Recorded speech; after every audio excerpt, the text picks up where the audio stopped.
नमस्कार दोस्तों, मैं आप सबका आसान भाषा में स्वागत करता हूँ। हमारे एनरिच और प्रेप कोर्स में हमने प्रीवियस वीडियोस में न्यूमेरिकल इंटीग्रेशन इस टॉपिक को कवर किया था और आज हम नया टॉपिक स्टार्ट करने वाले हैं। और आज हमारा नया टॉपिक क्या है? Differentiation under integral sign. इसी को हम शॉर्ट फॉर्म में DUIS ऐसे भी बोलते हैं। लेकिन देखिए, डिफरेंशिएशन अंडर इंटीग्रल साइन, तो इसमें क्या क्या इन्वॉल्व है? डिफरेंशिएशन और इंटीग्रेशन। तो देखिए, डायरेक्टली उस टॉपिक को पढ़ने से पहले हम क्या करेंगे? हम सबसे पहले डिफरेंशिएशन क्या होता है, इंटीग्रेशन क्या होती है, उनके बेसिक फॉर्मूलेज और उनको किस प्रकार सॉल्व किया जाता है, किस प्रकार रिमेंबर किया जाता है, उस सब चीज़ों को आज हम आसान भाषा में समझने की कोशिश करेंगे। और सबसे बेसिक हम स्टार्ट करेंगे ट्रिगोनोमेट्रिक आइडेंटिटीज के साथ। क्योंकि देखो, अगर आपको ये बेसिक चीज़ें ही पता नहीं होगी ना, तो आप वो चीज़ें समझ नहीं सकते। इसलिए हम क्या करेंगे, अगर आपको ये चीज़ें पता भी होगी फिर भी आप इस वीडियो को अच्छे से देख लेना, जिससे कि हमारा DUIS टॉपिक मतलब ही डिफरेंशिएशन अंडर इंटीग्रल साइन, ये टॉपिक जो आने वाले वीडियोस में हम कवर करने वाले हैं। और उसके बाद हम क्या कवर करेंगे? उसके बाद हम देखेंगे double integration, triple integration, partial differentiation, total differentiation. उसमें भी आपको आज हम जो भी बेसिक बेसिक पढ़ाने की कोशिश करने वाले हैं ना, वो सब आपको अपकमिंग वीडियोज़ में, अपकमिंग हमारे टॉपिक में ज़रूर काम आएंगे। ओके, तो देखिए, ट्रिगोनोमेट्रिक आइडेंटिटीज़ में ही मतलब क्या? ट्रिगोनोमेट्रिक आइडेंटिटीज मतलब हमारा साइन थीटा, कॉस थीटा और टैन थीटा। ओके, और likewise cosec theta, sec theta और कॉट थीटा। ओके, तो देखो, sine theta, cos theta, tan theta, ये हम डिफाइन कैसे करते हैं? Sine theta, cos theta, tan theta, इनका मतलब क्या होता है? तो देखिए, सिंपल सी बात है। मान लो कि हमारे पास यहाँ पे कोई राइट एंगल ट्रायंगल है। ओके, जो आपको यहाँ पे फिगर में दिख रहा है। मान लो कि अब हमारे यहाँ पे एंगल है थीटा। ओके, मान लो कि हमारे यहाँ पे एंगल है थीटा। तो साइन थीटा का मतलब क्या होता है? साइन थीटा का मतलब होता है opposite side upon hypotenuse. Okay, उसी प्रकार कॉस थीटा का मतलब क्या होता है? कॉस थीटा का मतलब होता है एडजेसेंट साइड अपॉन हाइपोटेनस। और अब क्या बचा हमारा टैन थीटा। तो टैन थीटा हम कैसे डिफाइन करते हैं? Tan theta is equal to sine theta upon cos theta. मतलब ही क्या? Opposite side upon adjacent side. लेकिन देखो, यहाँ पे तो इस फिगर में आपको आसानी से समझ में आ रहा है ना कि यहाँ पे हमारा ये थीटा है। ओके, यहाँ पे हमारा ये थीटा है, ये है हमारी ऑपोजिट साइड, ये है एडजेसेंट साइड और ये है हमारा हाइपोटेनस। लेकिन देखो, हर राइट एंगल ट्रायंगल में अगर हम इस राइट एंगल ट्रायंगल को थोड़ा घुमा दें, तो क्या आप इसे आसानी से निकाल सकते हो क्या? तो देखो, इस कॉन्सेप्ट को समझने के लिए हम क्या करेंगे? हम इस फिगर का यहाँ पे यूज करेंगे। ओके, तो देखो, मान लो कि हमारा थीटा यहाँ पे है। ओके, अगर यहाँ पे थीटा हमारे यहाँ पे है, तो इस थीटा के ऑपोजिट साइड में जो भी होगा ना, जो भी साइड होगी, उसे हम क्या बोलेंगे? उसे हम ऑपोजिट साइड बोलेंगे। ओके, और देखिए, राइट एंगल ट्रायंगल में जो सबसे बड़ी साइज होगी, जो सबसे बड़ी साइड होगी, उसे ही हम हाइपोटेनस बोलते हैं। ओके, और देखो, थीटा को यहाँ पे अगर हमारा थीटा है, तो यहाँ पे हमारा ये दो लाइनें टच हो रही है ना एक दूसरे से, तो जो सबसे बड़ी साइड है उसे छोड़ के जो भी साइड बचेगी उसे हम क्या बोलते हैं? उसे हम एडजेसेंट साइड बोलते हैं। उसे हम एडजेसेंट साइड बोलते हैं। ओके, लाइकवाइज देखो, अब यहाँ पे है हमारा थीटा। ओके, अब इस राइट एंगल ट्रायंगल में यहाँ पे हमारी सबसे बड़ी साइड ये है। ओके, तो यहाँ पे ये हमारा हाइपोटेनस बन गया। आ रही बात समझ में? ओके, अब देखो, इस थीटा के ऑपोजिट साइड में जो भी होगी ना, वो हमारी कुछ इस प्रकार है, इसे हम बोलेंगे ऑपोजिट साइड। ओके, और थीटा को लग के जो हाइपोटेनस नहीं है, वो जो भी हमारी साइड बचेगी उसे हम क्या बोलेंगे? उसे हम बोलेंगे एडजेसेंट साइड। ओके, तो देखो, adjacent is always next to the angle. Okay, ये बात तो आपको समझ में आ गई होगी। और opposite is the opposite to the angle, ये भी बात आपको समझ में आ गई होगी। तो कुछ इस प्रकार हम साइन थीटा, कॉस थीटा और टैन थीटा को डिफाइन करते हैं। आ रही बात समझ में? ओके, अब हम ये समझने की कोशिश करते हैं कि साइन थीटा, कॉस थीटा और टैन थीटा की वैल्यूज अलग अलग एंगल के लिए क्या क्या होती है। ओके, कुछ कुछ क्वेश्चंस में हमें इसकी नीड होगी। ओके, तो देखो, आपको सबसे पहले बस इतनी ही बात पता होनी चाहिए कि देखो, साइन जीरो जीरो होता है जीरो, साइन 30 1/2, 1/√2, √3/2 1। ओके, आपको बस साइन थीटा मतलब ही 0 डिग्री, 30 डिग्री, 45 डिग्री, 60 डिग्री और 90 डिग्री, बस इतनी ही वैल्यूज आपको पता होनी चाहिए। ओके, यहाँ पे हमने स्क्रीन पे जो भी रेड कलर से बस लिखा है ना, आपको बस उतनी भी वैल्यू पता होगी तो आप गिवन नीचे वाले किसी भी फंक्शन के किसी भी एंगल की वैल्यूज निकाल सकते हो। ओके, अब वो कैसे हम निकालेंगे, तो देखो हमें क्या करना है, देखो साइन 0 की वैल्यू क्या है 0, साइन 30 डिग्री की वैल्यू क्या है 1/2, साइन 45 डिग्री की वैल्यू क्या है 1/√2, साइन 60 डिग्री की वैल्यू क्या है √3/2 और साइन 90 डिग्री की वैल्यू क्या है 1। ओके, अब हमें क्या करना है, इसी यहाँ पे जो भी हमें साइन का सीक्वेंस दिख रहा है ना 0 से लेके 90 डिग्री तक हमें जो भी वैल्यूज दिख रही है ना उन्हें हमें बस रिवर्स ऑर्डर में लिखते जाना है। इसका मतलब क्या, देखो यहाँ पे 0 है ना, साइन 30 क्या है 1/2, तो वो 1/2 यहाँ पे आ जाएगा। साइन 45 क्या है 1/√2, तो 1 यहाँ पे 1/√2 आ जाएगा। साइन 60 की वैल्यू क्या है √3/2, तो वो कॉस 30 की वैल्यू बन जाएगी। और साइन 90 की वैल्यू क्या है 1, तो ये कॉस 0 डिग्री की वैल्यू बन जाएगी 1। ओके, कुछ इस प्रकार। अब देखिए, अब हमने बेसिक डेफिनेशन में क्या देखा था, tan theta is equal to sine theta upon cos theta. तो हम क्या करेंगे, देखिए tan थीटा का ये मतलब क्या होता है, sign theta upon cos theta. तो देखो सबसे पहले हमने क्या देखा, सबसे पहले हमने ये देखा कि साइन ऑफ, यहाँ पे जो भी आपको रेड कलर में वैल्यूज दिख रही है ना, आपको बस इतनी ही वैल्यूज लर्न होनी चाहिए। अगर आपको बस इतनी ही वैल्यूज लर्न है तो आप cos theta, tan theta, cosec theta, sec theta इन सब की वैल्यूज निकाल सकते हो। उसके बाद हमने क्या किया, कॉस थीटा निकालने के लिए साइन थीटा की 0 से 90 डिग्री तक जो भी वैल्यूज थी उसे बस रिवर्स ऑर्डर में लिख लिया।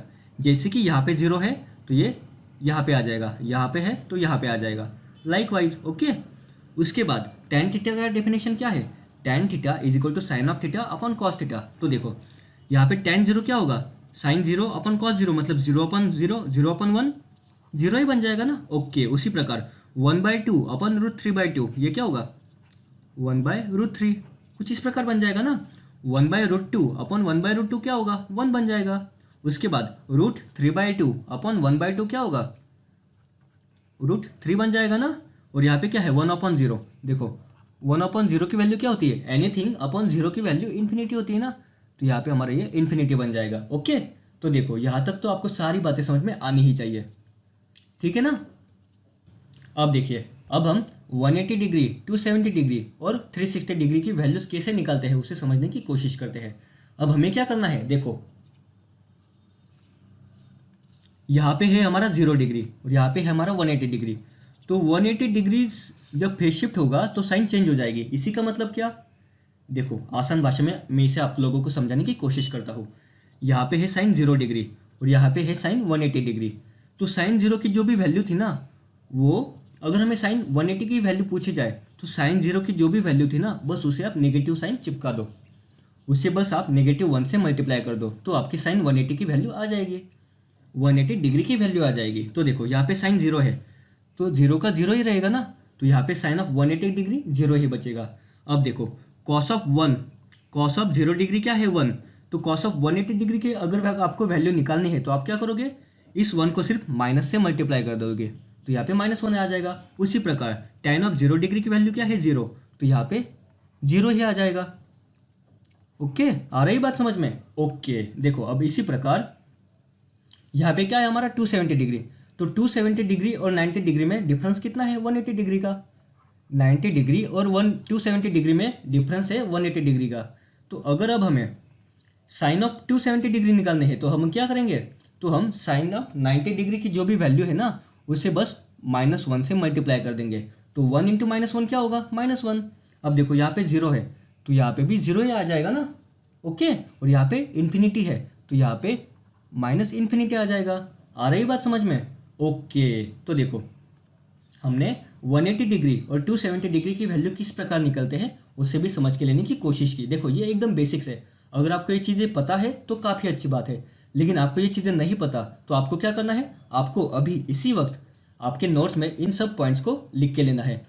और हमने आपको जो भी अभी चीज़ें एक्सप्लेन की ना, उसी चीज़ों को, उसी बेसिक कॉन्सेप्ट को आपको आपके खुद के लैंग्वेज में, मराठी, हिंदी, इंग्लिश, आप जिस भी लैंग्वेज में लिखना चाहो, आपके वर्ड्स में, आपके शब्दों में आप इसे आपके नोट्स में ऐड कर देना। ओके, अब देखो अब हमारा क्या बचा 360 डिग्री। अब देखो मान लो कोई पॉइंट यहाँ पे है। ओके, अगर ये 360 डिग्री मूव होता है, इसी का मतलब क्या हुआ, ये घूम फिर के वापस इसी पॉइंट पे आता है। इसी का मतलब क्या हुआ, हम ऐसे बोल सकते हैं ना 360 degree is equal to 0 degree, ऐसे हम बोल सकते हैं ना। इसी का मतलब क्या हुआ, यहाँ पे जो 0 डिग्री की वैल्यू है ना, यहाँ पे जो 0 डिग्री की वैल्यू है वही हमारे 360 डिग्री की वैल्यू है। इसी का मतलब क्या, साइन ऑफ 0 0, तो साइन ऑफ 360 डिग्री क्या होगा, 0 ही होगा। कॉस ऑफ 0 इज 1, तो कॉस ऑफ 360 डिग्री क्या होगा, ये भी 1 ही होगा। टैन ऑफ 0 डिग्री 0, तो टैन ऑफ 360 डिग्री क्या होगा, ये भी 0 ही बन जाएगा ना। ओके, तो देखो आपको ये सारी बातें अब समझ में आ गई होगी, ठीक है ना। तो आप इसे जल्दी से आपके नोट्स में ऐड कर लो।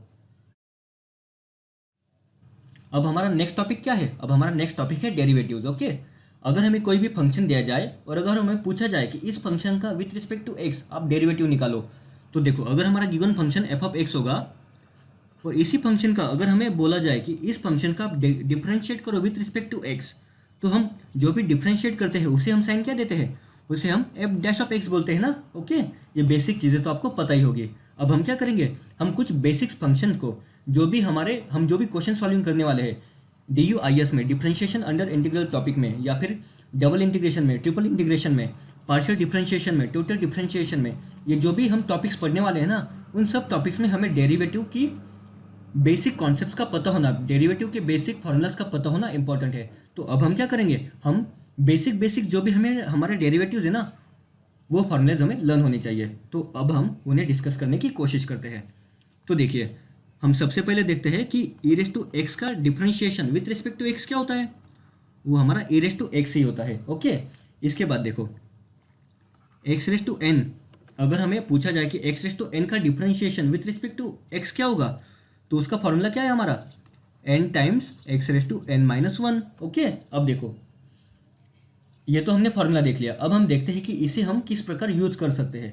तो देखो अगर आपको कोई पूछा जाए कि एक्स स्क्वायर का डिफरेंशिएट करो with respect to x, okay, x square का डिफरेंशिएट करो विथ रिस्पेक्ट टू एक्स, यहाँ पे हमने क्या लिखा है, d/dx ऑफ एक्स स्क्वायर। इसे हम किस प्रकार पढ़ते हैं, इसका नॉमेनक्लेचर क्या होता है, इसे हम मैथमेटिकल टर्म्स में क्या बोलते हैं, differentiation of x square with respect to x. Okay, उसी प्रकार देखो d/dy ऑफ y⁴, इसे हम किस प्रकार नॉमेनक्लेचर करेंगे मैथमेटिक्स में, differentiation of y⁴ with respect to y। Okay, कुछ इस प्रकार हम इसका नॉमेनक्लेचर करेंगे।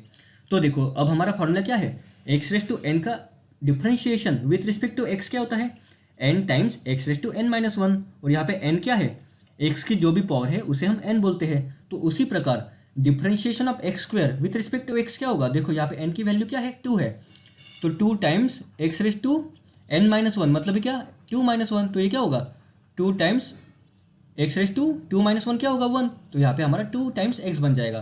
तो differentiation of x square with respect to x क्या हो गया, 2 टाइम्स x हो गया। ओके, बात आ रही है आपको समझ में। ओके, तो देखो अब आप इसकी वैल्यू निकाल सकते हो ना, differentiation of y⁴ with respect to y, इसको आप सॉल्व कर सकते हो ना। ओके, तो देखो ये क्या होगा, यहाँ पे n की वैल्यू क्या है, 4 टाइम्स y⁴n माइनस 1, n की वैल्यू 4 है माइनस 1, तो ये क्या होगा, 4 टाइम्स y³। ओके, तो आपको ये बेसिक एग्जांपल्स तो समझ में आ गए होंगे ना। ओके, अब देखिए इसके बाद का हमारा बेसिक फॉर्मूला क्या है, साइन एक्स का differentiation with respect to x क्या होता है, कॉस एक्स। उसी प्रकार कॉस ऑफ एक्स का differentiation with respect to x क्या होता है, माइनस साइन एक्स। ओके, अब देखो हम क्या करते हैं, हम सबसे पहले आपको सब हमारे जो भी ट्रिग्नोमेट्रिक आइडेंटिटीज है ना, उसका आपको सबसे पहले डिफरेंशिएट बताते हैं, और उसके बाद उसे आप किस प्रकार रिमेंबर कर सकते हो, उसकी आपको एक सिंपल सी छोटी सी ट्रिक बताने की कोशिश करेंगे। ओके, अब देखो tan x का डिफरेंशिएशन क्या होता है, tan x का differentiation with respect to x होता है sec² x। ओके, उसके बाद कोसेक x का differentiation with respect to x क्या होगा, minus cosec x times cosec cot x। Okay, इसके बाद कॉट ऑफ x का differentiation with respect to x क्या होगा, माइनस कोसेक² x। ओके, तो देखो 1 2 3 4 5, और हमारा क्या बचा, सेक x। सेक x का differentiation with respect to x क्या होता है, sec x into tan x। अब देखो यहाँ पे हमने जो भी ट्रिगोनोमेट्रिक आइडेंटिटीज देखी ना, इसमें देखो, इसमें बस आपको एक सिंपल सी चीज ऑब्जर्व करनी है, जिस भी ट्रिग्नोमेट्रिक आइडेंटिटी का स्टार्टिंग c से होती है, जैसे कि यहाँ पे है कॉस ऑफ x, यहाँ पे है क्या, कोसेक x, और यहाँ पे क्या है, cot x।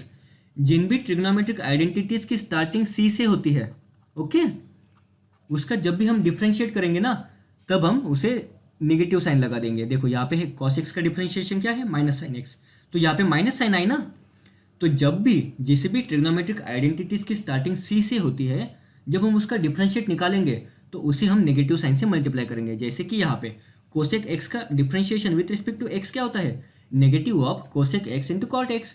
Likewise cot x का डिफरेंशिएशन क्या होता है with respect to x, minus cosec square x. Okay, तो देखो अगर आप इस सब डिफरेंशिएशन मतलब एफ डैश ऑफ एक्स में अगर आप अच्छे से ऑब्जर्व करो तो आपको एक चीज़ कॉमन मिलेगी।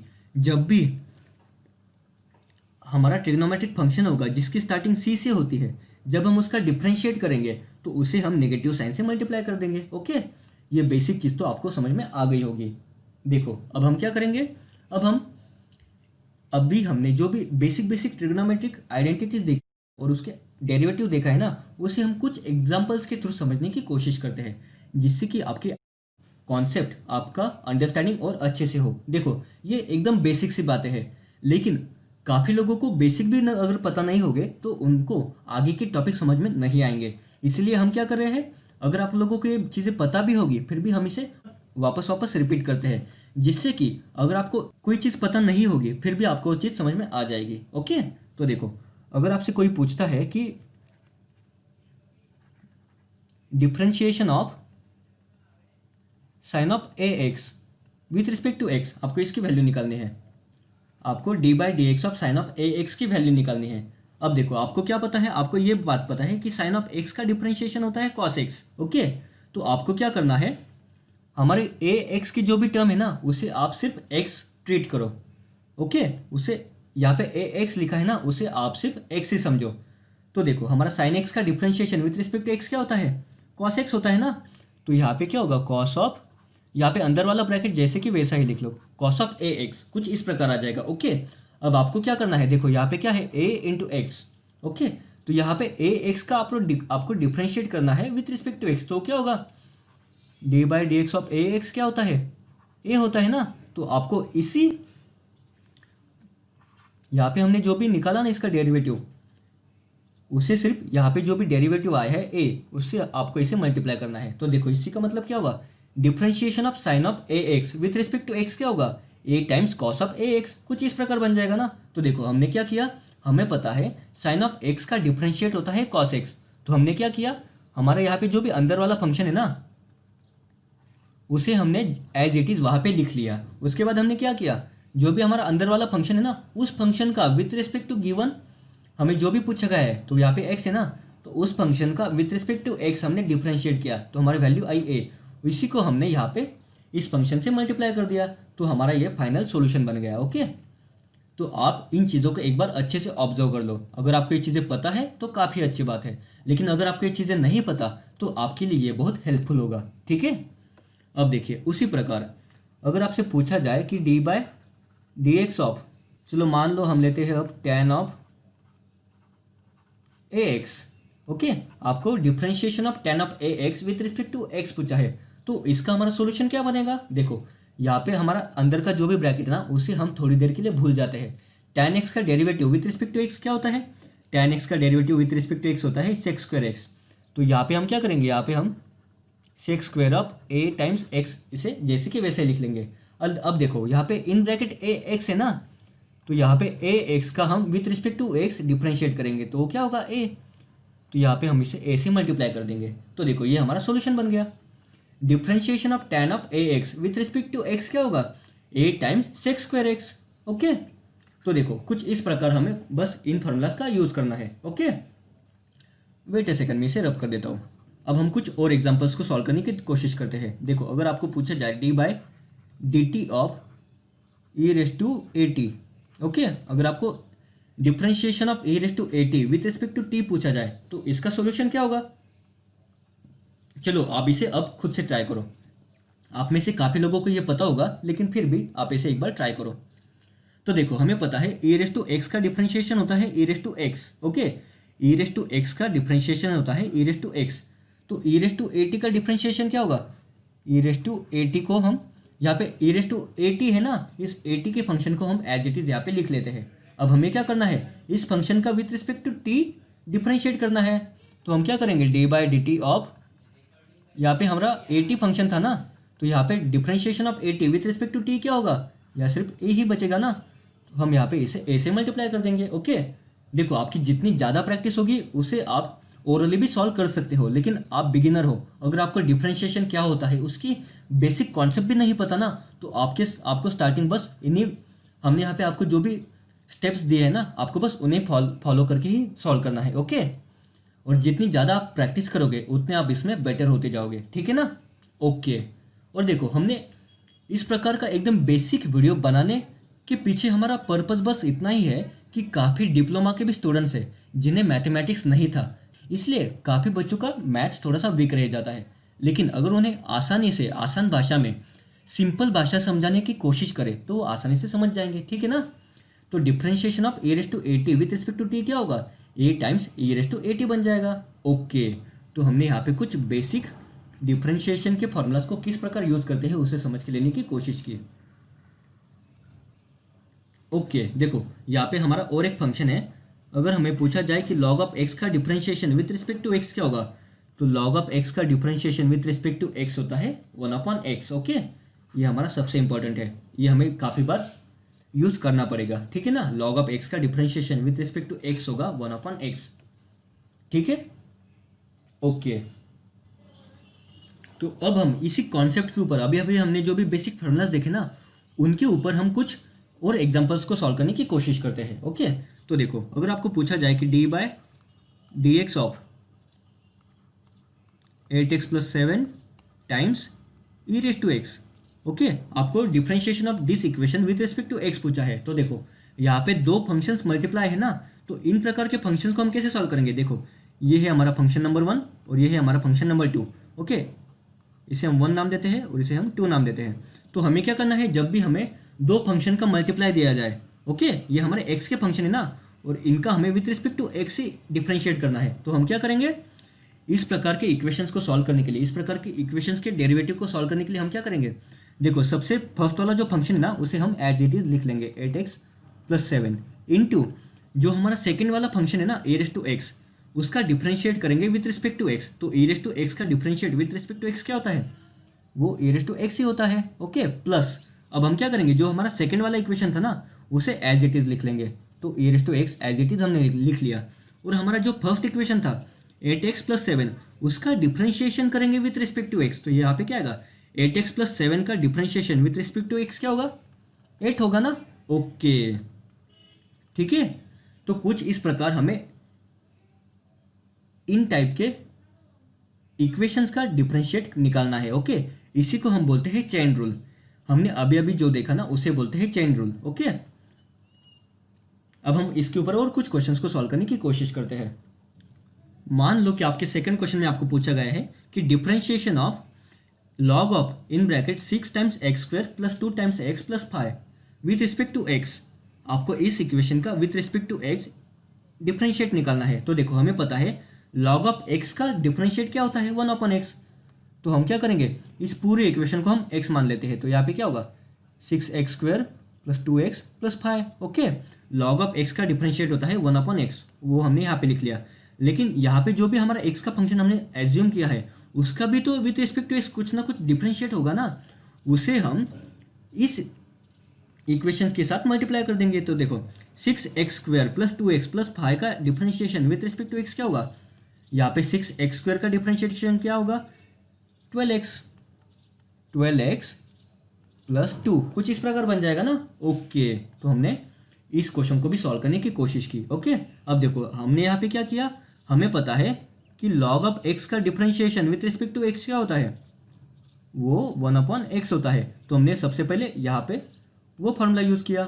उसके बाद हमने क्या किया, उसके बाद देखो यहाँ पे हमने जिसे भी इस इक्वेशन को x एज्यूम किया था ना, लेकिन वो x तो नहीं है, तो उसे भी मैथमेटिकली करेक्ट करने के लिए हमने क्या किया, इस फंक्शन का डिफरेंशिएट किया विथ रिस्पेक्ट टू x और उसे इसके साथ मल्टीप्लाई कर दिया, तो ये है हमारा इसी गिवन इक्वेशन का डिफरेंशिएट बन गया। ओके, इसके बाद देखो अगर हमें पूछा जाए कि D by D x of sine of in bracket negative of 5 times x² - 8x plus 2। Okay, अगर हमें कुछ इस प्रकार का इक्वेशन दिया गया है और अगर हमें इस इक्वेशन का differentiation with respect to x करना है तो हमें क्या करना है, देखो यहाँ पे क्या है, साइन एक्स। देखो आपको इतना बड़ा इक्वेशन दिख रहा है ना, आप इसे भूल जाओ, आप इसे बस एक्स ही समझो, आप इस पूरे टर्म को सिर्फ एक्स ही मानो। तो साइन एक्स का differentiation with respect to x क्या होता है, वो होता है हमारा कॉस एक्स। लेकिन इसी इक्वेशन को हमने कॉस माना है ना, तो उसे जैसे कि वैसे ही यहाँ पे चिपका दो, -5x² -8x प्लस 2। ओके, कुछ इस प्रकार बन गया। आ रही बात समझ में।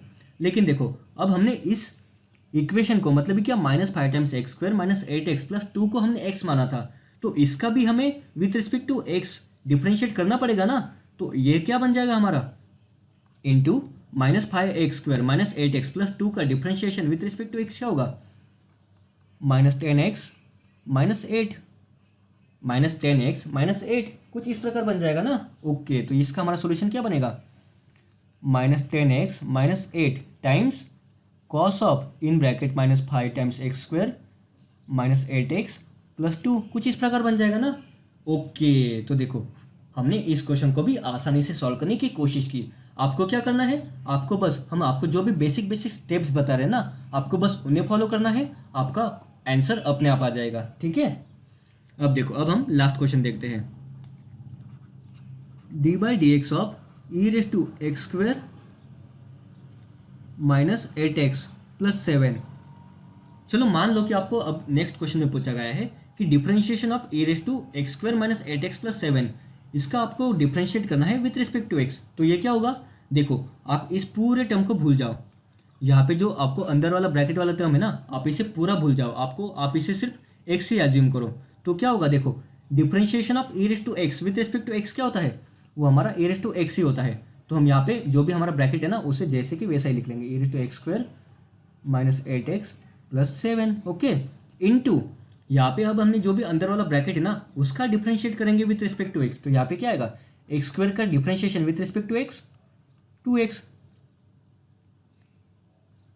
माइनस 8x का differentiation with respect to x क्या होगा 8, और 7 का differentiation with respect to x क्या होगा 0। ओके, तो इसका हमारा सॉल्यूशन क्या बनेगा, 2 times x -8 times e⁻x² -8x plus 7, कुछ इस प्रकार बन जाएगा ना। ओके, तो देखो अब आपको क्या करना है, हमने इन 4 एग्जाम्पल्स में सिर्फ और सिर्फ सेम स्टेप्स को ही फॉलो किया है। तो आप इसे अच्छे से ऑब्जर्व करो, आपकी वो सारी बातें अच्छे से समझ में आ जाएगी। ठीक है ना। ओके, अब हम हमारे कुछ इंटीग्रेशन के जो भी बेसिक फॉर्मूलाज हम यूज करने वाले ना, उसके बारे में भी थोड़ी सी आइडिया ले लेते हैं। ओके, तो देखो integration of x⁻n dx, integration of x⁻n with respect to x क्या होता है, देखो ये हमारे स्टैंडर्ड फॉर्मूलेज है, x⁻n+1 upon n+1। Okay, x⁻n का integration with respect to x क्या होता है, x⁻n+1 अपॉन n+1। लेकिन देखो डिफरेंशिएशन और इंटीग्रेशन इन दोनों के बीच एक कोरिलेशन है। ओके, अब हम उस कोरिलेशन को समझने की कोशिश करते हैं। इंटीग्रेशन और डिफरेंशिएशन एक दूसरे के ऊपर डिपेंड करते हैं। ओके, अब हम इसी डिपेंडेंसी को विथ सिंपल एग्जांपल समझने की कोशिश करते हैं। चलो मान लो कि हमारे पास कोई फंक्शन है f(t). ओके, मान लो कि हमारे पास कोई फंक्शन है f(t). अगर हम f(t) का डिफरेंशिएट करें विथ रिस्पेक्ट टू t, तो ये क्या बन जाएगा हमारा f'(t) बन जाएगा ना। देखो मान लो कि हमारे पास कोई फंक्शन है f(t), अगर हम इस f(t) के फंक्शन का डिफरेंशिएट करें विथ रिस्पेक्ट टू t, तो वो हमारा f'(t) बन जाएगा ना। ओके, अब देखो अब अगर हम इसी f'(t) का इंटीग्रेट करें विथ रिस्पेक्ट टू t, तो ये हमारा क्या बन जाएगा, ये हमारा वापस f(t) ही बन जाएगा। ओके, ये काफ़ी इंपॉर्टेंट रिजल्ट है। इसी बेसिक प्रॉपर्टी का यूज करके हम DU/IS के क्वेश्चंस को सॉल्व करने की कोशिश करते हैं। ओके, जब हम आपको DU/IS का कॉन्सेप्ट समझाने की कोशिश करेंगे ना, उसमें आप सेम चीज़ ऑब्जर्व करोगे। देखो मैं आपके लिए वापस एक बार रिपीट कर देता हूँ। मान लो कि हमारे पास कोई फंक्शन है f(t). ओके, और अगर हम इस f(t) के फंक्शन का डिफरेंशिएशन करते हैं विथ रिस्पेक्ट टू t, तो वो क्या बन जाएगा हमारा f'(t). और अब हम अगर इसी f'(t) का इंटीग्रेशन करें विथ रिस्पेक्ट टू t, तो हमें वापस सेम ही फंक्शन मिलेगा। आ रही बात समझ में। देखो हमारा सबसे पहले वाला फंक्शन था f(t) और हमें उसका डिफरेंशिएशन और बाद में इंटीग्रेशन करने के बाद क्या मिल रहा है, वापस एफ ऑफ टी ही मिल रहा है। तो इसी बेसिक कॉन्सेप्ट को अब हम एग्जाम्पल के थ्रू समझने की कोशिश करते हैं। देखो हमारा d by D x of x raise to n का फॉर्मूला क्या था, n times x raise to n minus one. Okay, और हमारा integration of x raise to n d x का फॉर्मूला क्या है, x raise to N plus one upon N plus one. Okay, अभी हमने क्या देखा, अगर हमारे पास कोई फंक्शन है, हमने यहाँ पे जो भी पढ़ा ना उसे मैं आपको और सिंपल भाषा में समझाने की कोशिश करता हूँ। मान लो कि हमारे पास कोई फंक्शन है और उसी फंक्शन का हम सबसे पहले इंटीग्रेशन करते हैं, बाद में डिफरेंशिएशन करते हैं। Okay, with respect to x मान लो। ओके, हमारे पास कोई फंक्शन है, उसका हम इंटीग्रेशन करते हैं विथ रिस्पेक्ट टू एक्स, और बाद में उसी फंक्शन का विथ रिस्पेक्ट टू एक्स उसका डिफरेंशिएशन करते हैं। तो हमें जो भी रिजल्ट मिलेगा ना वो हमारा सेम फंक्शन होगा जो हमारा यहाँ पे ओरिजिनल था। ओके, या फिर इसी चीज़ को आप इस प्रकार भी समझ सकते हो। मान लो कि हमारे पास कोई फंक्शन है, इस फंक्शन का सबसे हमने डिफरेंशिएट किया विथ रिस्पेक्ट टू एक्स, और बाद में हमने इसी फंक्शन का इंटीग्रेट किया विथ रिस्पेक्ट टू एक्स, तो हमें जो भी सॉल्यूशन मिलेगा ना वो हमारा वही वाला फंक्शन होगा। ओके, आ रही बात समझ में। अब इसी हमने यहाँ पे आपको जो भी बेसिक यहाँ पे आसान भाषा में और समझाने की कोशिश की ना, उसे हम सिंपल एग्जाम्पल के थ्रू आपको समझाने की और कोशिश करते हैं। ओके, क्योंकि देखो मैथमेटिकल इक्वेशंस को समझना थोड़ा मुश्किल होता है, लेकिन अगर उसी मैथमेटिकल इक्वेशन को अगर हम सिंपल आसान भाषा में कन्वर्ट करने की कोशिश करें ना तो वो आसान बन जाता है। तो देखिए यहाँ पे क्या है हमारा, यहाँ पे हमारा integration of x raise to n. चलो मान लो कि हमारा कोई फंक्शन है f of x is equal to x raise to n. Okay, तो सबसे पहले हमने इसका इंटीग्रेशन लिया, integration with respect to x, तो हमारा आंसर क्या आया,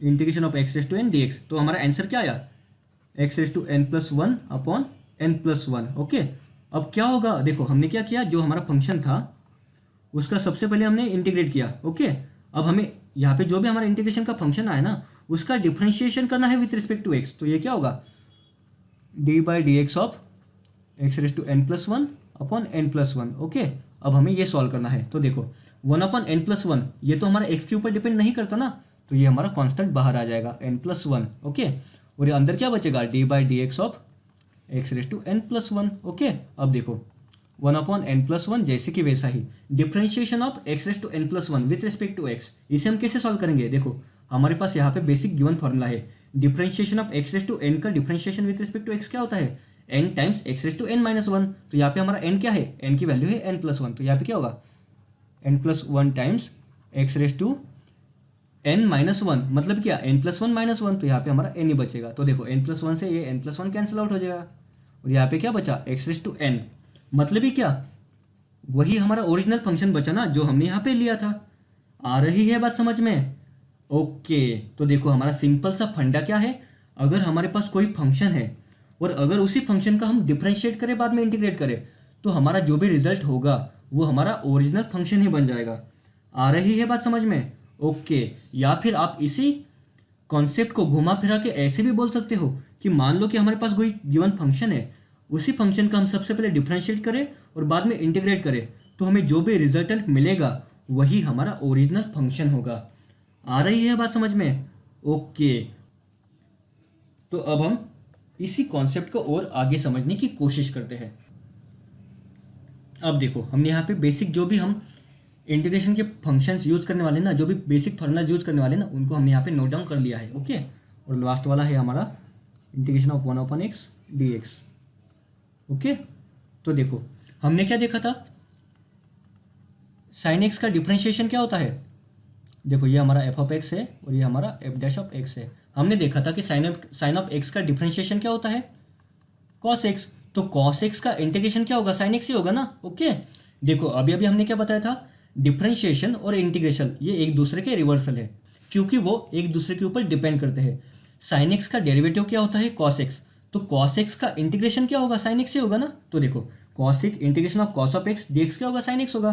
तो हमने ये फॉर्मूला भी किस प्रकार आया वो देख लिया। अब देखो कॉस ऑफ एक्स का डिफरेंशिएशन क्या होता है, माइनस साइन एक्स, तो साइन एक्स का डिफरेंशिएशन, देखो कॉस एक्स का डिफरेंशिएशन माइनस साइन एक्स होता है। यहाँ पे माइनस साइन क्यों आई, क्योंकि यहाँ पे सी से स्टार्ट हो रहा है। ओके, तो कॉस एक्स का अगर differentiation with respect to x minus sine x है, तो साइन एक्स का integration with respect to x क्या होगा? साइन एक्स का इंटीग्रेशन, देखो यहाँ पे माइनस साइन है ना, तो क्या होगा अगर हम इसी माइनस साइन को यहाँ से हटा दे और यहाँ पे दे दे, तो क्या होगा? साइन एक्स का इंटीग्रेशन माइनस कॉस एक्स बन जाएगा ना। तो वो हमने यहाँ पे देखा, देखो integration of sine x d x क्या है? Minus cos x. तो ये भी फॉर्मूला आपको समझ में आ गया होगा। अब देखो differentiation of tan x with respect to x क्या होता है? Sec square x. तो सेक्स स्क्वायर एक्स का integration with respect to x क्या होगा? tan एक्स होगा ना। वो हमने यहाँ पे लिखा integration of sec square x d x is equal to tan x. Okay, ये बात भी आपको समझ में आ गई होगी। लाइकवाइज जो भी हमारे रिमेनिंग फॉर्मूलाज है ना, लाइकवाइज देखो यहाँ पे अगर लॉग ऑफ एक्स का डिफरेंशिएशन आपको विथ रिस्पेक्ट टू एक्स पूछा जाए, तो लॉग एक्स का डिफरेंशिएशन क्या होता है? 1/x। तो 1/x का इंटीग्रेशन क्या होगा? लॉग एक्स होगा ना। वो हमने यहाँ पे लिख लिया। ओके, लाइकवाइज जो भी आपके इंटीग्रेशन के फॉर्मूलाज है ना, उन्हें आप आसानी से समझ सकते हो। इसमें आपको रट्टा मारने की कुछ भी नीड नहीं है। अगर आप इस कॉन्सेप्ट को अच्छे समझ के लेने की कोशिश करो ना, तो ये आप आसानी से इसे रिमेंबर कर लोगे। ओके, ठीक है। तो आई होप आपको यहाँ तक सारी बातें समझ में आ गई होगी कि डिफरेंशिएशन और इंटीग्रेशन में हम कोरिलेशन किस प्रकार करते हैं और इन दोनों में रिलेशन क्या होता है। ओके, अब देखिए, अब हम इंटीग्रेशन के ऊपर कुछ बेसिक एग्जांपल्स के साथ आपको समझाने की और इसे कोशिश करते हैं। चलो मान लो कि आपको इस क्वेश्चन को सॉल्व करना है, integration of x cube D x. आपको इस इंटीग्रेशन की वैल्यू निकालनी है। तो देखो हमें पता है integration of x raise to n d x क्या होता है? X raise to N plus one upon N plus one. तो देखो आपको बस इसी सिंपल फार्मूला का यूज करके आप इसे सॉल्व कर सकते हो क्या? चलो आप इसे खुद से ट्राई करो। ओके, तो देखो आप में से काफी लोगों ने इसे ओरली सॉल्व किया होगा। तो यहाँ पे एन की वैल्यू क्या है? यहाँ पे एन की वैल्यू 3 है, तो n plus one upon N plus one की वैल्यू क्या होगी? एक्स रेस टू यहाँ पे 4 बन जाएगा और यहाँ पे अपन 4 बन जाएगा। ओके, क्योंकि देखो यहाँ पे क्या है, x raise to n d x, अगर एन की वैल्यू 3 है तो x raise to N plus one upon N plus one, ये हमारा सोल्यूशन बन गया ना। और यहाँ पे हमारा प्लस सी आता है। अभी सी का मतलब क्या है? यहाँ पे हमारा जो भी सी है ना, इसका मतलब है कॉन्स्टेंट टर्म। जब हमारे इस इंटीग्रेशन के फंक्शन में अगर हम इसे विथ रिस्पेक्ट टू लिमिट्स ए और बी कर दे, लोअर लिमिट ए और अपर लिमिट बी कर दे, तो हमें यहाँ पे सी की वैल्यू मिल जाएगी। ओके, लेकिन अभी हमें इस क्वेश्चन में लिमिट्स की वैल्यू नहीं दी ना, तो हम यहाँ पे कुछ कांस्टेंट सी एज्यूम कर लेते हैं। ओके, अब हम कुछ और क्वेश्चंस को सॉल्व करने की कोशिश करते हैं। चलो मान लो कि अब हम आपको दे 4 times t cube d t. आपको इस फंक्शन का इंटीग्रेट करना है with respect to t. 4 times t cube, इसका आपको इंटीग्रेट करना है विथ रिस्पेक्ट टू टी। तो ये क्या बनेगा? देखो 4 का 4 जैसे कि वैसा ही, टी रेस टू 3, तो टी रेस टू यहाँ पे 4 अपन 4 बन जाएगा ना, और 4 से 4 कैंसिल आउट हो जाएगा, तो ये क्या होगा? टी रेस टू 4 प्लस सी बन जाएगा ना हमारा इसका सॉल्यूशन। आ रही बात समझ में? देखो ये हमारे एकदम सिंपल से बेसिक एग्जांपल्स है। ओके, चलो अब आप इस क्वेश्चन को सॉल्व करने की कोशिश करो। Integration of 4y dx। आपको इंटीग्रेशन ऑफ 4 टाइम्स y का इंटीग्रेशन, इस फंक्शन का इंटीग्रेशन करना है विथ रिस्पेक्ट टू x। अब आप इस क्वेश्चन को सॉल्व करने की कोशिश करो। मैं आपको 10 सेकंड का टाइम देता हूं।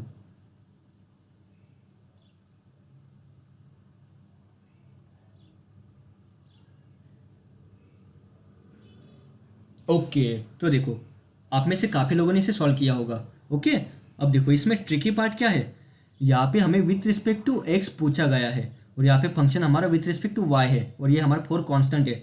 तो जब भी हम इसे सॉल्व करेंगे ना, तो देखो 4y जैसे कि वैसा ही, और यहाँ पे अंदर बचेगा इंटीग्रेशन ऑफ 1 टाइम्स dx, क्योंकि 4y तो हमारा x का फंक्शन नहीं है ना, तो इसे हम इंटीग्रेशन के बाहर ला सकते हैं। तो देखो यहाँ पे आ जाएगा 4 टाइम्स y, और इंटीग्रेशन ऑफ 1 क्या होता है? विथ रिस्पेक्ट टू यहाँ पे x है ना, तो यहाँ पे हमारा आंसर क्या बन जाएगा? इंटू एक्स बन जाएगा। तो ये हमारा होगा 4 times x y plus c. Okay, integration of 4y with respect to x का आंसर क्या बन जाएगा? 4 times x y plus c. Okay, तो आपको इस प्रकार के ट्रिकी क्वेश्चंस में बिल्कुल भी नहीं फंसना है। ओके, ये मैंने आपके लिए गूगली डाली थी, लेकिन आप इसे अच्छे से प्लेड करना है। ओके, तो ठीक है, अब हम इसके ऊपर और कुछ क्वेश्चंस को सॉल्व करने की कोशिश करते हैं। क्या हम अब थोड़ा सा डिफिकल्ट लेते हैं? ओके, ज़्यादा डिफिकल्ट नहीं, थोड़ा सा। 3 times t raise to -4 dt। अब आप इस क्वेश्चन को सॉल्व करने की कोशिश करो।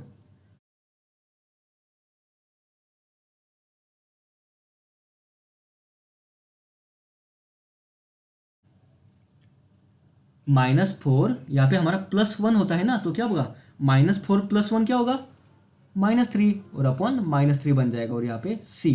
ओके, तो देखो 3 अपॉन -3 -1, तो इसे आप ऐसे भी लिख सकते हो ना, -1 अपॉन t³ प्लस c। आप इसे ऐसे भी लिख सकते हो ना, -1 अपॉन t³ प्लस c। तो ये आपका ये सॉल्यूशन बन जाएगा। आ रही है बात समझ में? ओके, अब देखो, अब हम और थोड़ा सा क्वेश्चन की डिफिकल्टी लेवल और थोड़ा सा इंक्रीज कर देते हैं। अब आप इस क्वेश्चन को सॉल्व करने की कोशिश करो। Integration of x raise to x plus a raise to 3 with respect to x। अब क्या आप इसे सॉल्व कर सकते हो? चलो, आसान है ना। हमें बस क्या करना है, हमें यहाँ पे जो भी x प्लस a की टर्म है ना, उसे हमें बस x मानना है, और इस गिवन इंटीग्रेशन के फॉर्मूला का यूज़ करके हमें इसे सॉल्व करना है। तो हमारा आंसर क्या बनेगा, x plus a raise to n plus 1, मतलब क्या 3 + 1 यहाँ पे 4 आ जाएगा, अपॉन 4। ओके, इनटू, अब देखो, अब हमें क्या करना है, जब हम डिफ्रेंशिएट करते थे तब हम क्या करते थे, इसी फंक्शन का x प्लस a को हमने x माना था ना, तो x प्लस a का हम डिफ्रेंशिएट करते थे विथ रिस्पेक्ट टू x, और उसे मल्टीप्लाई कर देते। अब हमें इंटीग्रेशन में देखो, अगर हम डिफ्रेंशिएशन में मल्टीप्लाई करते थे तो हम इंटीग्रेशन में उसे डिवाइड कर देंगे। देखो, ये काफ़ी इंपॉर्टेंट स्टेटमेंट है। अगर आप इसे अच्छे से समझ लो ना, तो आप डिफ्रेंशिएशन और इंटीग्रेशन में कभी भी कंफ्यूज नहीं होगे। अगर हम डिफ्रेंशिएशन में उसे मल्टीप्लाई करते थे तो हम इंटीग्रेशन में उसे डिवाइड कर देंगे। तो देखो, यहाँ पे x प्लस a का differentiation with respect to x क्या है, 1, तो हम इसे अपॉन 1 से मल्टीप्लाई कर देंगे। तो यहाँ पे हमारा सॉल्यूशन क्या बन जाएगा, x plus a raise to 4 upon 4 plus c। ये हमारा इस क्वेश्चन का सॉल्यूशन बन जाएगा। आ रही है बात समझ में? ओके, अब हम इसी टाइप के ऊपर और कुछ क्वेश्चन को सॉल्व करने की कोशिश करते हैं, जिससे कि अभी आपको हमने जो भी समझाने की कोशिश की, अगर वह समझ में भी नहीं आया होगा, फिर भी आपको वो आसानी से समझ में आ जाएगा। ओके, तो देखो, अब आप इसे सॉल्व कर सकते हो क्या, integration of sine of phi t with respect to t, आपको इसका इंटीग्रेशन करना है, integration of sine t. Okay, यहाँ पे क्या है, integration of sine of phi t d t, इसका आपको इंटीग्रेशन करना है। चलो, आप इसे जल्दी से सॉल्व कर लो, मैं आपको 15 सेकेंड का टाइम देता हूँ।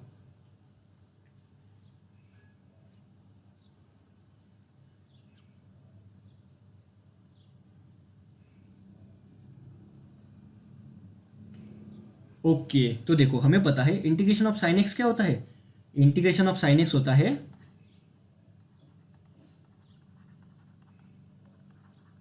माइनस कॉस एक्स, क्योंकि देखो कॉस एक्स का इंटीग्रेशन क्या है, माइनस साइन एक्स, इसीलिए साइन एक्स का integration with respect to x क्या होगा, माइनस कॉस एक्स। तो देखो, यहाँ पे माइनस कॉस, और यहाँ पे इन ब्रैकेट हम फाई टी जैसे कि वैसा ही लिख देंगे। ओके, इनटू, अब देखो हम, चलो देखो, मैं आपको एक सिंपल एग्जांपल देता हूँ, d by d t of sine of phi t. अगर आपको इसे सॉल्व करना है तो आप कैसे करते थे, साइन एक्स का इंटीग्रेशन क्या है, कॉस एक्स। ओके, तो उसे हमने जैसे कि वैसे लिख लिया, और यहाँ पे क्या है, फाई टी, तो फाई टी का differentiation with respect to T क्या है, फाई, तो हम इसे फाई से मल्टीप्लाई कर देते ना, तो हमारा आंसर क्या बनता था, phi times cos of phi t. लेकिन अब हम अगर यहाँ पे इसे मल्टीप्लाई करते हैं तो इंटीग्रेशन में हम इसे डिवाइड कर देंगे ना। आ रही है बात समझ में? ओके, तो देखो, फाई टी का differentiation with respect to T क्या होगा, फाई होगा, तो इसे हम डिवाइड कर देंगे फाई से। आ रही बात समझ में? देखो, मैं आप लोगों के लिए इसे वापस एक बार रिपीट करता हूँ। मान लो कि हमें पूछा गया है कि differentiation of sine of phi t with respect to t, तो हमें पता है साइन एक्स का differentiation with respect to sine का फंक्शन का डिफरेंशिएशन क्या होता है, cos x, cos of function. Okay, cos of function, यहाँ पे टी है तो यहाँ पे क्या होगा, कॉस ऑफ फाई टी, लेकिन यहाँ पे फाई टी है। ओके, तो यहाँ पे फाई टी का differentiation with respect to T क्या होता है, फाई होता है, तो हमने यहाँ पे फाई से इसे मल्टीप्लाई किया था।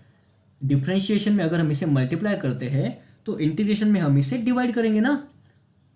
तो देखो, इंटीग्रेशन ऑफ साइन एक्स का इंटीग्रेशन क्या होता है, माइनस कॉस एक्स। ओके, तो उसने हमने यहाँ पे फाई टी को एक्स मान लिया, लेकिन इस एक्स का भी तो हमें कुछ ना कुछ आगे करना पड़ेगा ना। तो फाई टी का differentiation with respect to T क्या होता है, फाई। तो अगर हम डिफ्रेंशिएशन में उसे मल्टीप्लाई करते थे तो इंटीग्रेशन में हम उसे डिवाइड कर देंगे। तो हमारा यहाँ पे आंसर क्या बनेगा, -1/5 times cos of phi t. Okay, और यहाँ पे प्लस सी जैसे कि वैसा ही। आ रही है बात समझ में? ओके, अब देखो, अब हम लास्ट क्वेश्चन के थ्रू इसे समझने की कोशिश करते हैं। Integration of 3 times r plus 6 whole bracket square with respect to r हमें इसका इंटीग्रेट करना है। ओके, अब आप इस क्वेश्चन को अच्छे से समझने की कोशिश करो। अब हम इस क्वेश्चन को एकदम बेसिक से एकदम धीरे धीरे आपको समझाने की कोशिश करेंगे, क्योंकि अगर आपको ये चीज़ समझ में आती है तो आप DUIS के टॉपिक्स में हमें जो भी सिंपल स्टेप्स करनी है, उसके बाद डबल इंटीग्रेशन में, उसके बाद गामा फंक्शन, बीटा फंक्शन, इन सारे टॉपिक्स में हमें ये बेसिक चीज़ें अप्लाई करनी ही है। जो भी हमारे सिंपल स्टेप्स है ना, उनमें हमें इन सारी स्टेप्स का यूज करना ही है। तो आपको इसे एकदम अच्छे से समझ के लेने की आप कोशिश करो। ओके, देखो यहाँ पे क्या है, 3r + 6। क्या होगा अगर हम इस 3r + 6 को x मान ले, इस 3r + 6 को अगर हम x मान ले तो x स्क्वेयर का इंटीग्रेशन क्या होता है, x स्क्वेयर का इंटीग्रेशन होता है x स्क्वेयर का इंटीग्रेशन क्या है, x⁻n+1/n+1। तो x⁻2+1, 2+1 मतलब 3/n+1 मतलब ही क्या, यहाँ पे भी 3 आ जाएगा। ओके, इनटू यहाँ पे अपन हम इसे डिवाइड कर देंगे, किससे वो हमें देखना पड़ेगा। ओके, अब देखो यहाँ पे क्या है, 3r + 6, हमने 3r + 6 को ही x माना था। ओके, अगर हम इस फंक्शन का डिफ्रेंशिएट करें, इस 3r + 6 का अगर हम डिफ्रेंशिएट करें विथ रिस्पेक्ट टू r, तो ये क्या बनेगा, ये 3 बन जाएगा ना, यहाँ पे सिर्फ 3 ही आएगा ना। तो अगर हम इसका डिफ्रेंशिएट लेते थे तो हम इसे 3 से यहाँ पे मल्टीप्लाई कर देते थे, लेकिन हम यहाँ पे इसका इंटीग्रेशन ले रहे हैं तो हम इसे 3 से डिवाइड कर देंगे। तो देखो यहाँ पे हमारा सोल्यूशन क्या बन जाएगा, 1/3 times 3 9, 1/9 times in bracket 3r + 6 का क्यूब, ये बन जाएगा ना। अब देखो, अब मैं आप लोगों को एकदम सिंपल सा, हमने जो भी अब तक पढ़ा ना उसे हम सिंपल सिर्फ एग्जाम्पल के थ्रू समझाने की कोशिश करता हूँ। ओके, ये आपको जरूर समझ में आ जाएगा। देखो यहाँ पे हमारा फंक्शन क्या बचा, 1/9 times 3r + 6 whole bracket square. ये हमारा इस इंटीग्रेशन के फंक्शन का सोल्यूशन आया ना। क्या होगा अगर हम इसी इंटीग्रेशन के फंक्शन का डिफ्रेंशिएट करें विथ रिस्पेक्ट टू r, यहाँ पे हमने इसका इंटीग्रेशन किया था विथ रिस्पेक्ट टू r ना, तो इसी को हम यहाँ पे डिफ्रेंशिएट करेंगे विथ रिस्पेक्ट टू r।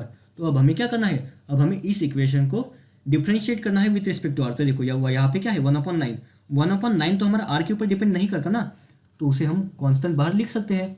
यहाँ पे अंदर क्या बचेगा, d/dr of in bracket 3r + 6। Okay, यहाँ पे क्यूब है। ओके, यहाँ पे क्यूब है ना, तो यहाँ पे हमने क्यूब लिख लिया, यहाँ पे भी क्यूब आ जाएगा। ओके, अब देखो 1/9 times differentiation of this function with respect to r। तो देखो हमें बेसिक फॉर्मूला पता है, differentiation of x⁻n with respect to x क्या होता है, n टाइम्स x⁻n-1। तो यहाँ पे क्या होगा, 3 टाइम्स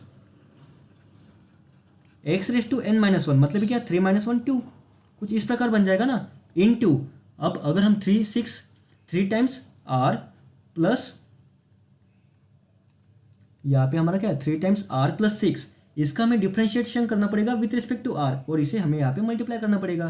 तो 3 टाइम्स r + 6 का differentiation with respect to r क्या होता है, 3 होता है ना। ओके, तो हमने इस यहाँ पे जो भी गिवन इक्वेशन था ना, उसका हमने डिफ्रेंशिएट किया। ओके, अब देखो 3 3 = 9, 3 3 = 9, तो ये 9 से 9 कैंसिल आउट हो जाएगा ना।